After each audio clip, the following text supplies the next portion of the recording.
Good Thursday evening and welcome to the NCWLIFE Evening News. I'm Grant Olson. Before we get to what's making news, let's head outside and take a look outside our weather window from this afternoon. And don't really have to talk about all the snow we got yet. We're going to get to that. But boy, a blanket of white all over the Wenatchee Valley. This shot looking down from our Omi Gardens Sky-Fi Tower camera. And we got socked in with snow. One thing we're keeping our eye on for tomorrow. We're going to get to today's snow in a bit, but for tomorrow, we could see some windy conditions. And unless it warms up in this light, dry snow, we could have a blowing snow possibility tomorrow. I think the most of the wind will be over in the Columbia Basin area, maybe up towards Waterville. But we could see snow in the Moses Lake and Wenatchee area as well, and that could cause a big problem as we get you into tomorrow. We'll talk more about that coming up in your weather forecast a little bit later on. And now a few of the stories we're following for you tonight. Leavenworth received the most snow of any reporting location in our area with a whopping 33 inches of the white stuff. The snowstorm also affected air traffic at Pangbourne Memorial Airport in East Wenatchee. And even if you're like me, worn out from shoveling your sidewalks and driveways, there's another task to check off: clearing the snow away from fire hydrants. We'll tell you more about that. But first, our top story tonight: shoveling and plowing became the most popular outdoor activities in the Wenatchee Valley and all of north central Washington this morning, as an almost record-tying amount of snow buried the area. According to the National Weather Service, Wenatchee received 24 inches of snow in a 24-hour period, almost tying the record set back in 1971 of 24.7 inches. Even harder hit, as I mentioned, was Leavenworth, where NCWLIFE's Jefferson Robbins filed this report. Jefferson Robbins here from NCWLIFE. I'm standing at the west end of Leavenworth, where 30 inches of snow, measured in my driveway just now, have fallen overnight in the most historic snowstorm since about 1996, according to the National Weather Service. It is significant snowfall all around north central Washington. Every county agency, every transportation agency reporting closed streets, closed sidewalks. I had to wade through about 40 inches of snow to get to where I'm standing right now. As you can see behind me, Stevens Pass is now closed. It has been closed overnight at Highway 2 from both directions, from Scenic all the way here to milepost 99 just outside of Leavenworth. That has slowed down, stopped all traffic. It's normally very busy coming through Leavenworth this time of day, and it's very, very quiet this morning. Also closed at Lake Chelan, SR 971 at the State Park for multiple snow slides, 97A, milepost 223 to Navarre Cooley Road, snow slides, also closed, Blewett Pass, you name it. State passes are closed today. Stevens Pass ski area also closed last night about 4 p.m. and it will not operate today. They also suffered some power outages just yesterday where they had to extract some people from their chairlifts. Cascade Schools here in Leavenworth was the first to cancel its classes for today due to inclement weather, followed quickly by Quincy, Waterville, Lake Chelan School District, and Wenatchee, Eastmont, and Cashmere. No classes at those school districts today. Chelan and Douglas County public buildings, agency offices are also closed. North Central Washington libraries closed. Everything's closed. And the word today from emergency management agencies throughout North Central Washington: do not travel without a compelling emergency reason. Fire agencies, police agencies will have a hard time getting to you if something goes wrong. Well, as Jefferson just mentioned, Leavenworth received the most snow of any reporting location in our area with a whopping 33 inches of the white stuff. Meanwhile, East Wenatchee and Cashmere officially picked up 24 inches of snow, while Winthrop and Okanogan County received 21 inches. Other snow totals include 20 inches in Waterville, 13 in Brewster, and only 6.5 inches in Moses Lake. If you're thinking that our 24 inches of snow in 24 hours is a record, it's not. But as we mentioned earlier also, it's awfully close. December 9th, 1971, the Wenatchee area received 24.7 inches of snow. 15 inches of snow fell in January of 1937. 14 inches in November of 1961, and 13.4 inches of snow fell on January 2nd of 1953. And I know what a lot of you are thinking out there. You were in your backyard this morning and you measured maybe 28, 29, 30 inches. That 24 inches at Pangbourne Airport is where our official reading is taken. Well, the snowstorm also affected air traffic. Speaking of Pangbourne Memorial Airport in East Wenatchee, NCWLIFE's Eric Granstrom was there this morning. Well, as with all the other closures, the airport here at Pangbourne Memorial Airport in East Wenatchee also closed today. We got here this morning just in time for the TSA agents to be getting off their overnight shift, unbury their car, and head for home. There will be no flights in or out today, and the big question mark is about tomorrow. You're advised to go to Alaska Airlines and check with your flight to see if it has been canceled or not. Here at Pangbourne Memorial Airport, I'm Eric Granstrom on the NCWLIFE channel. And if you're like me and worn out from shoveling your sidewalks and driveway, there's another task to check off: clearing fire hydrants. Chelan County Emergency Management said it's vital that hydrants remain accessible to emergency responders. The county says a perimeter of about 3 feet should be cleared around the hydrant with a clear path to the street. So this is the way into our fire hydrant here. You can see there's a lot of snow surrounding this fire hydrant.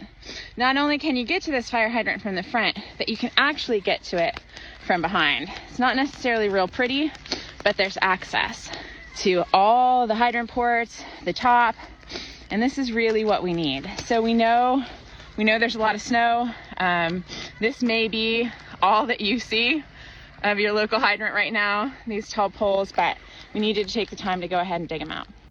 Coming up next, the Chelan County Sheriff's Office must pay $425,000 to a former chief of patrol who claimed he was the victim of retaliation by Brian Burnett's administration. A bid to avoid a second trial for a Kashmir man accused of rape may be headed to a higher court. In a remote press conference yesterday, Governor Jay Inslee announced new resources in the COVID-19 battle. And it's 1 year today since the insurrection of January 6, 2021, in which partisans of former President Donald Trump stormed the U.S. Capitol. I'm Grant Olson, and you're watching the NCWLIFE Evening News.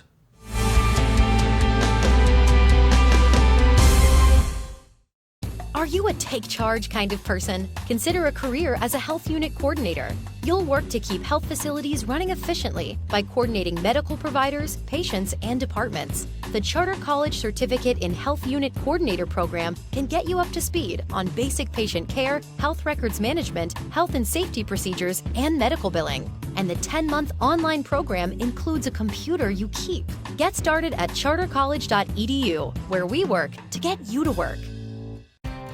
Mary Maids of Wenatchee has been professionally cleaning and sanitizing homes and businesses in North Central Washington since 1998. Mary Maids uses commercial-grade cleaners and viricides. Mary Maids has implemented additional safety and sanitation protocols. They are strictly following CDC guidelines for the safety of their clients and employees. For expert help with cleaning and sanitizing your home or business, call or look up Mary Maids of Wenatchee to schedule your free estimate today.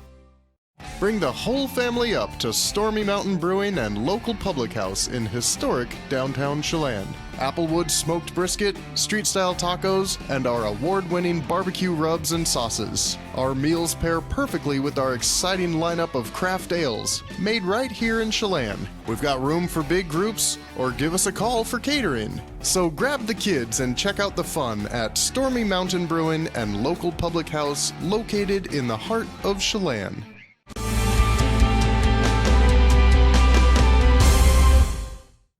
Welcome back. In another news, the Chelan County Sheriff's Office must pay $425,000 to a former chief of patrol who claimed he was the victim of retaliation by Brian Burnett's administration.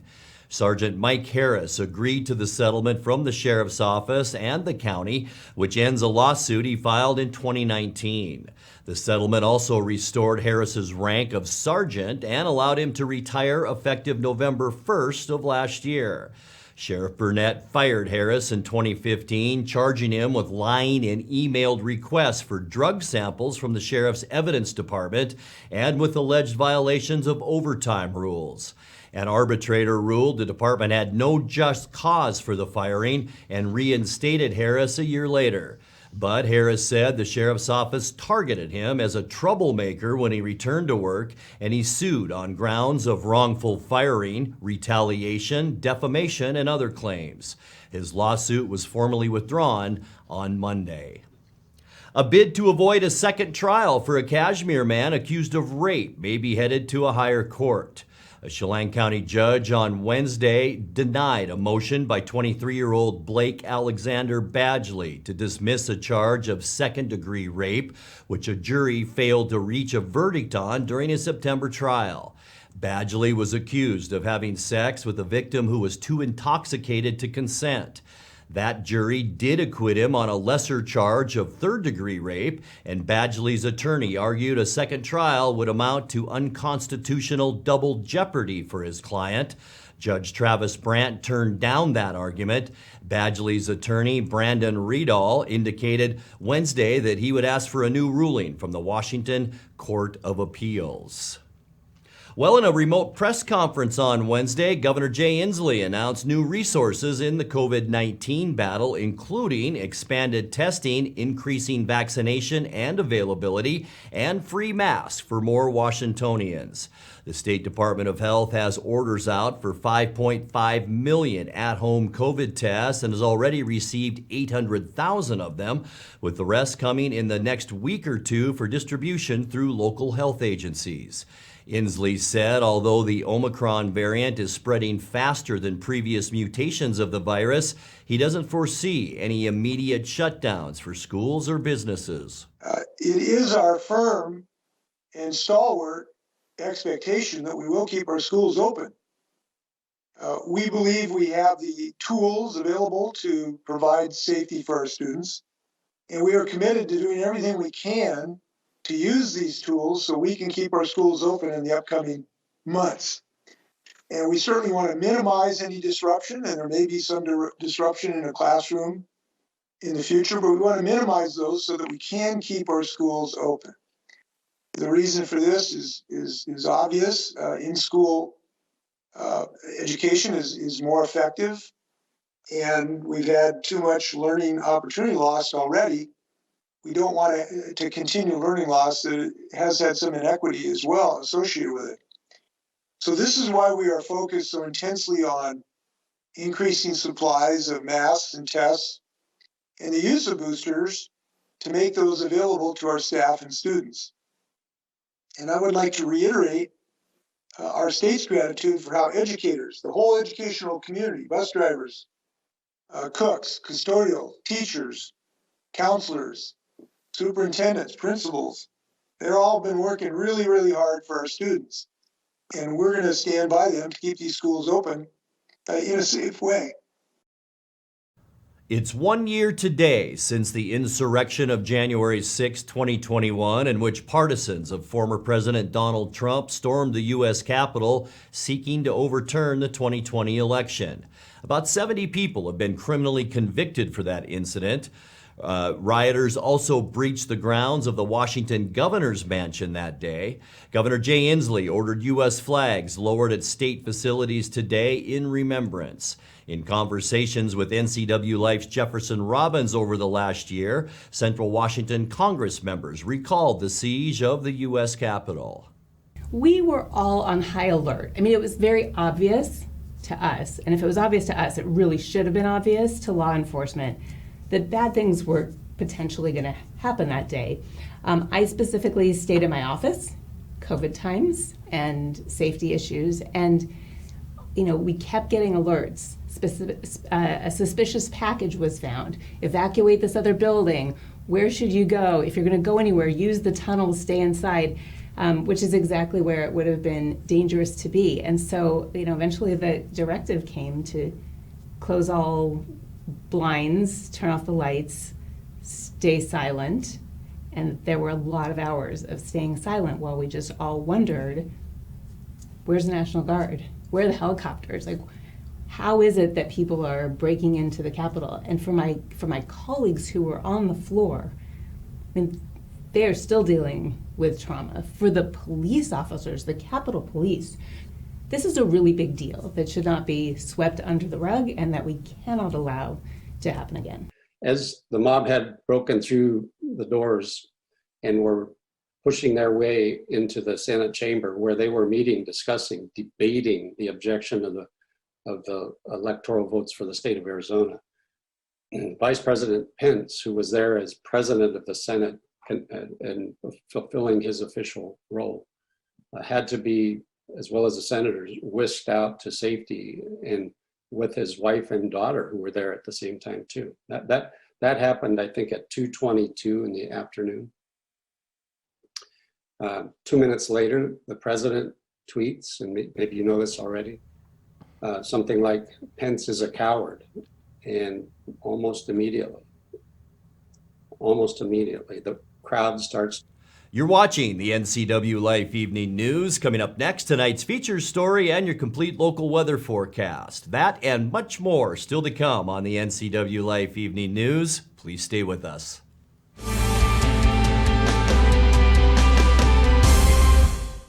What is home? A place to gather, a place to grow, provide shelter for the ones we love, eat, drink, restore, build trust. It's a place to rest when the workday is done, a place to find quiet after a night of good fun. What an honor we have at Guild to help own, finance, create, pave the way to live in home. At D.A. Davidson in Wenatchee, they believe your investment success begins with a personalized plan. A plan that is the roadmap you need to navigate your way to living your best years in retirement. D.A. Davidson can help you create a plan so you can take the time to enjoy the finer things in life. Let the financial advisors at D.A. Davidson help chart your retirement future today.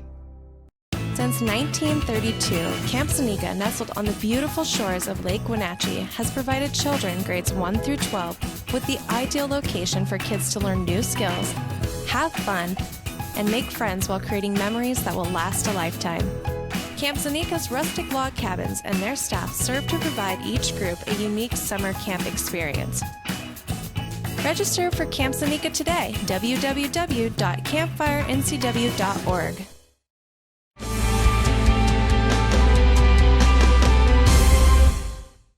Welcome back to the NCW Life Evening News.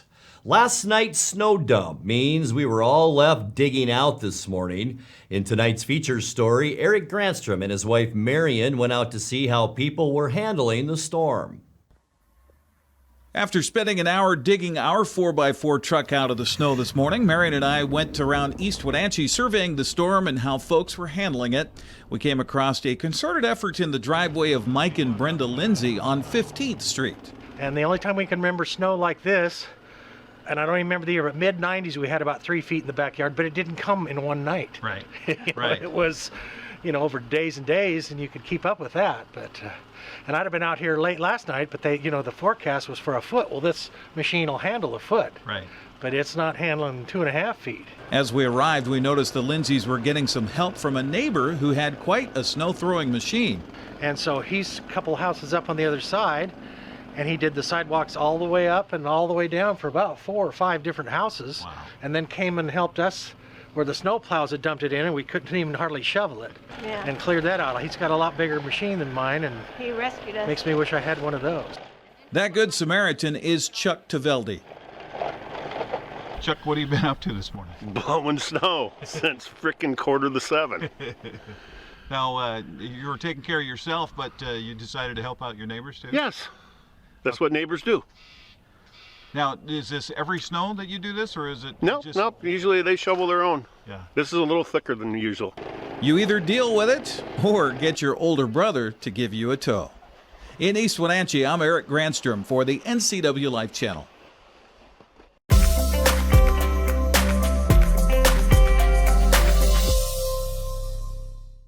Time now to take a look at your north central Washington weather forecast. Let's get right to that almanac from today. Unofficially, high temperature today at 25. 32 is normal, so not bad today. We're getting there. 19 our overnight low. 23 is normal. Our record high 50 degrees, set back in 2009. Record low, a cold 10 below zero, and that was in 1982. Now let's get to the important stuff. Look at the precipitation out of all that snow. Just a little over an inch, but now gives us 1.12 inches of precip for the year. And look at that snowfall now, 42.8. This rivals 1996. A lot of you probably remember that, where we had a ton of snow. Sunrise 7:47 this morning. Sun sets today at 4:26. Let's take a look at those tomorrow temperatures, and we're going to see a warm up mainly thanks to some windy conditions that we expect. 40s in Moses Lake, Ephrata, Quincy, and Wenatchee, 39 in Kashmir, and 39 your high temperature tomorrow in Chelan. And boy, we are keeping our fingers crossed that that wind doesn't come up. Tonight, mostly cloudy skies. We're going to keep about a 50% chance of rain mixed with snow, possibly even some freezing rain in some locations. There we are right there. So we're right on the edge with lows in the upper 20s. For Friday, we talked about a nice warm up, but we also talked about wind, and here it is right over us. Still a chance maybe for some precipitation on Friday. That'll mainly be in the morning, but temperatures almost 40 degrees for a high on Friday. For Saturday, we quiet down. Partly cloudy skies, dry and mild. It should be a beautiful day. Maybe sledding should be in your itinerary on Saturday. Highs in the mid-30s. For Sunday, morning fog not out of the question. We'll see partly cloudy skies with highs in the lower 30s for Sunday. Getting you into the first part of next week. Once again, some morning fog, mostly cloudy skies, mainly from these two areas of low pressure. They'll bring us some cloudiness. Highs will get back to about 30 degrees on Monday. For Tuesday, partly cloudy skies. We'll call it seasonal high temperatures with highs in the lower 30s. And then as we get you into the end of our forecast, on Wednesday, mostly cloudy skies, just a 20% chance for some snow with high temperatures on Wednesday, mainly in the mid-30s. Let's take a look now at your 7-day forecast, and we will see 27 overnight tonight. Watch out for that wind tomorrow in 40 degrees. 36 for a high on Saturday with partly cloudy skies. And that's a look at your local weather forecast. Coming up next, tonight's sports report with Eric Granstrom and more as the NCWLIFE Evening News continues right after this.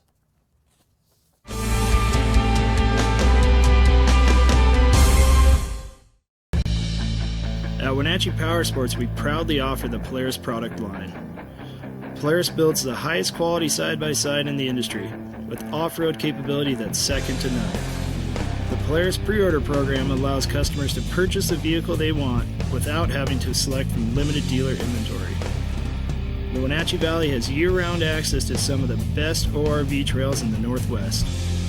Start your adventure here at Wenatchee Power Sports. And now it's a sports update on the NCWLIFE channel. And a happy Thursday to you. Hopefully you're sane as well as being safe out there. Well, the storm has certainly had an impact on our local sports world. Last night's basketball games in Waterville were postponed because of weather. Eastmont's wrestling match at Sunnyside was postponed as well. And tonight's wrestling matches at Cascade and Leavenworth have also been canceled. We are in a wait-and-see mode for the prep schedules for tomorrow and Saturday. But talking with athletic directors locally, it sounds like it's a pretty good idea that the weekend schedule for Friday and Saturday also be wiped away. We also have word from the local districts that games and matches scheduled for the weekend will be postponed because of the weather restrictions. Now, as if weather wasn't enough to deal with, the Wenatchee Wild now dealing with a COVID protocol. According to a release from the BCHL, quote, the Powell River Kings and Wenatchee Wild have paused all team activities for the next 5 days per BCHL COVID-19 protocol and provincial health regulations. As a result, their upcoming games this weekend have been postponed, end quote. There are while we're supposed to play on Friday in Coquitlam and Saturday in Chilliwack, now those are all wiped away. We'll see if they reschedule those games or not. Speaking of games, there are 3 games in men's college basketball on the schedule for tonight.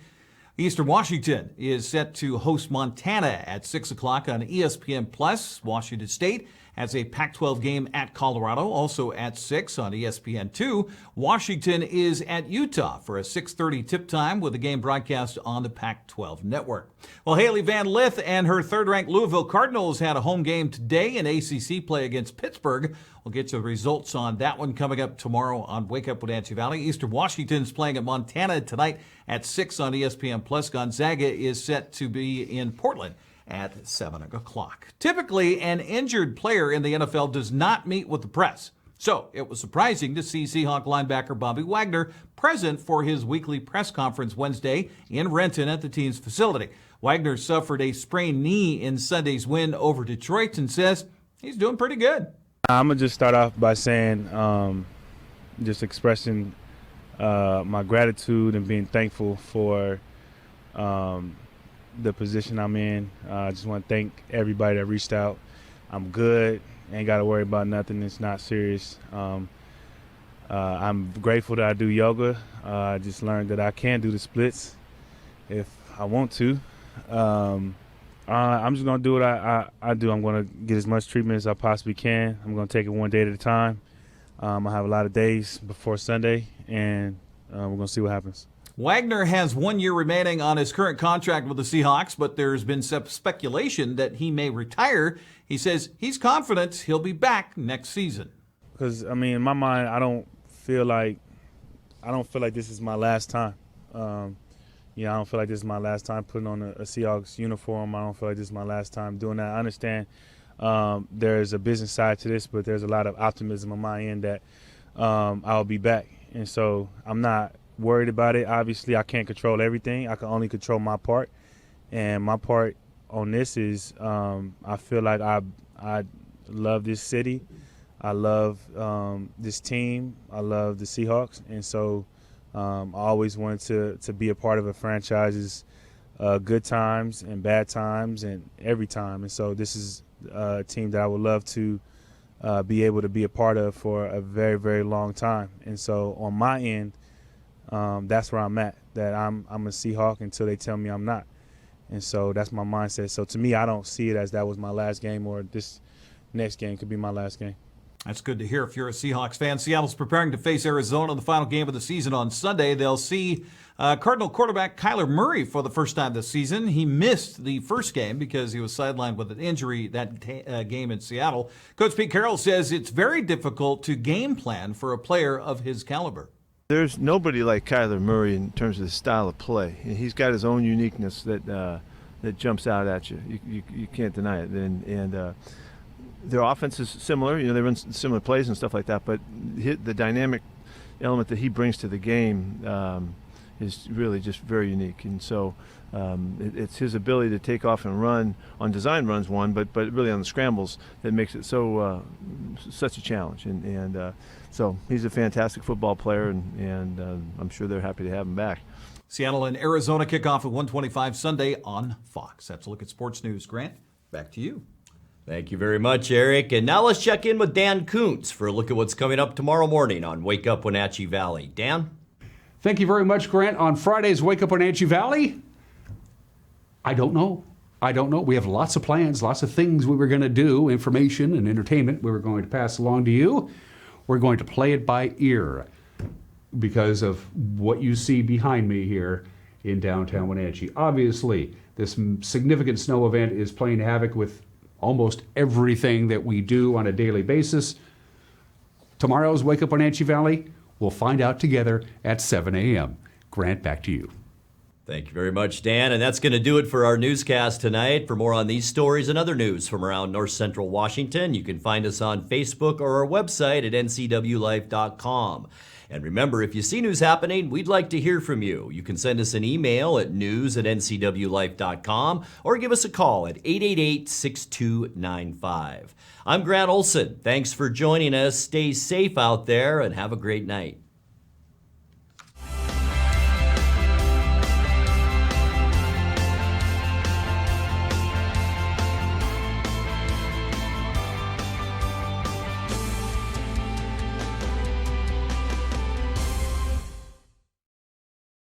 News, weather, and sports. It's all here weekdays at 5, 6, and 10 on your local news source, the NCW Life channel.